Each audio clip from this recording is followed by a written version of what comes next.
আপনারা দেখতেছেন আমরা চরমোনাই মাদ্রাসার ভিতরে আলু ভর্তা বানানো হয়। প্রিয় দর্শক,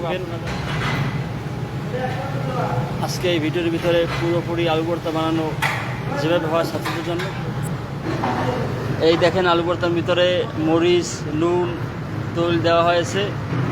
এখন আমাদের নানা মেশিন চালু করে দিয়ে দেবে। এই দেখেন ভিতরে আলহামদুলিল্লাহ অনেকেই ইতিমধ্যে দেখা যাইতেছে আমাদের লাইভের সাথে যুক্ত হয়েছেন।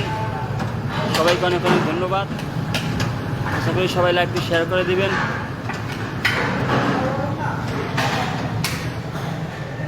জি আলহামদুলিল্লাহ আগের চেয়ে অনেক উন্নত হয়েছে সব দিক দিয়ে। আসলে হাজার হাজার ছাত্রদের আলু ভর্তা হাতে বানানো সম্ভব না।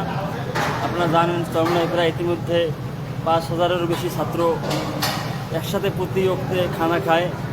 তো সেই হিসেবে ছাত্রদের জন্য হাতে আলু ভর্তা বানানো